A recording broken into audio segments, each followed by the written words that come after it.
ഞാൻ മധുസൂദ ആഘോഷിക്കാൻ പോകുന്നിടത്ത് നീ എന്തോ ഇതിനാ വരുന്നേ? അപ്പൊ നിങ്ങൾ മധുവിന്റെ ഭാര്യ സുധയും കൊണ്ടാന്നോ പോന്നെ? എടി മധുവിന്റെ ഭാര്യ സുധയല്ല, എന്റെ സിന്ധു മധു വിധു. സിന്ധു അതാരാ? ചേട്ടത്തിന്റെ ആഴ്ച വെണ്ണുമ്പോഴാണ് വരാ സിന്ധു. അപ്പൊ നിങ്ങൾ ആദ്യം ഒന്ന് കെട്ടിയതാന്നോ? കെട്ടിയതല്ല, നാട്ടുകാർ കുടിച്ച് കെട്ടിവിട്ടെ.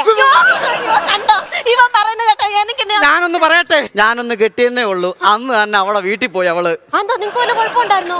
അതല്ല, കുഴപ്പം കാണിച്ചത് ഇവനാ. ഞാനെന്താ കുഴപ്പം കാണിച്ചു? കല്യാണ റിസപ്ഷന് പാട്ട് പാടാൻ കയറിയിട്ട് നീ എന്തോടാ പറഞ്ഞേ? ഈ സന്തോഷത്തിൽ ആദിത്യമോന്റെ വക ഒരു പാട്ട്. അവള് കേട്ടത് ഈ സന്തോഷിന്റെ ആദിത്യ വകയിലെ മോന്റെ പാട്ടെന്ന്. പാട്ട് പാടി തീർന്നു മുമ്പേ അവളവിടെ പാട്ടിന് പോയി. നിനക്ക് പഠിക്കാനൊന്നും ഇല്ലേ? അയ്യോ ചേട്ടാ, അത് പറഞ്ഞപ്പോഴാ നാളെ സ്കൂളിൽ മനുഷ്യന്റെ പടം വരച്ചോണ്ട് ചെല്ലണം. എടാ നീ ചേട്ടത്തിന്റെ പടം അങ്ങ് വരച്ചോണ്ട് പോടാ. മനുഷ്യന്റെ പടമോ വരച്ചോണ്ടെല്ലാം പറഞ്ഞല്ല, മരയോന്തിന്റെ. അയ്യോ സന്തോഷേട്ടൻ, ഞാൻ അതല്ല ആലോചിക്കുന്നത്. ഈ വെഡിങ് ആനിവേഴ്സറി ഒക്കെ നടത്തിയിട്ട് എന്റെ വീട്ടിൽ നിന്ന് ആരെങ്കിലും ഇങ്ങോട്ടൊന്ന് വന്നോ? ശരിയാണല്ലോ. വീട്ടിൽ കയറിയ മൂട്ടുകാലം അല്ലോടിക്കുന്നു ഞാൻ പറഞ്ഞു. നീ അങ്ങനെ പറഞ്ഞ അവര് നിന്നെ പറ്റി എന്തോ വിചാരിക്കും? അതിന് ഞാൻ നേരിട്ട് പറയാമല്ലായിരുന്നല്ലോ. ചേട്ടത്തിന്റെ ഫോണിൽ ടെക്സ്റ്റ് മെസ്സേജ് അയക്കുമായിരുന്നു. എന്റെ ദൈവമേ, എടി ഇന്നലെ ഇവൻ അമ്മാവനെ ഫോൺ ചെയ്യാൻ വേണ്ടി ഫോൺ എടുത്ത് കാണിച്ച പണിയായത്. അയ്യോ പറഞ്ഞതുപോലെ നിങ്ങളുടെ അമ്മാവൻ എന്താ വരാഞ്ഞത്? ഞാൻ വിളിച്ചതാടി. അന്നേരം അമ്മാവൻ പറഞ്ഞടാ, ഇങ്ങനെ കേക്ക് മുറുക്കി പരിപാടിക്കൊന്നും കണ്ട അലവരാതികളൊന്നും വിളിക്കല്ലേ എന്ന്. ഞാൻ പറഞ്ഞു എന്നാ അമ്മാവൻ വരണ്ടാന്നു.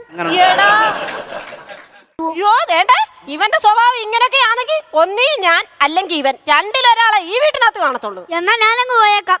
എന്റെ വീതം ഇങ്ങനെ തന്നാരേ. നിനക്കെന്താ വീതം തരാനാ? വേണ്ടേ, ഇവിടെ ഉള്ള വീതം അതേണ്ട. ആകെ അച്ഛന്റെ ഈ ഡെമ്പ് പെട്ടി. ഈ പെട്ടിക്കകത്തുണ്ട് വിൽപത്രം. വിൽപത്രോ? എന്നാ പിന്നെ ഒന്ന് കാണുമല്ലോ.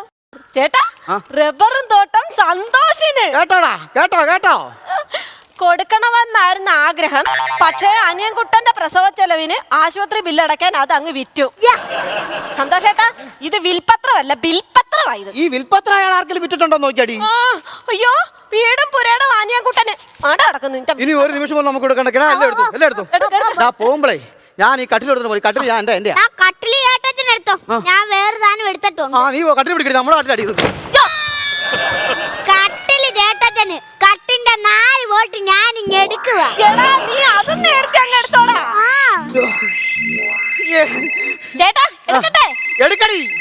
എവിടെ പോവാടാ? ഫോൺ എടുക്കാൻ പറഞ്ഞു. എന്നെ എടുക്കാനാ പറഞ്ഞത്. ചേട്ടൻ പോയി ചേട്ടനെ എടുക്ക, ഞാൻ ഫോൺ എടുക്കാം. ഇങ്ങോട്ട് വാ. ചേട്ടച്ചോ തലതെറിച്ചോ വിളിക്കുന്നു. അത് നമ്മുടെ അച്ഛനാടാ. എന്നാ ലൗഡ്സ്പീക്കർ ഇടാം. അച്ഛാ നിങ്ങൾ എവിടാ? എന്റെ കൊച്ചിനെ കിടന്ന് വേണോ കേക്ക് കൊണ്ട് ഇങ്ങോട്ട് വാ. ഞങ്ങൾ പോണ വഴിക്കേ അമ്മയ്ക്ക് ചെറിയൊരു തലകറക്കം, അങ്ങനെ ആശുപത്രി കൊണ്ടുപോയതാ. ഷുഗർ കൂടിയതാണോ? ഷുഗർ കൂടിയൊന്നല്ല. പിന്നെ എടാ, നിനക്കും മനയും കുട്ടനും ഒരു കുഞ്ഞുവാവ കൂടി വരാൻ പോകുന്നു. അപ്പൊ അച്ഛന്റെ ഷുഗർ ഇതുവരെ കുറഞ്ഞിട്ടില്ല. വേണ്ട, എനിക്കിനി ചരലിലുരുളാൻ വയ്യ.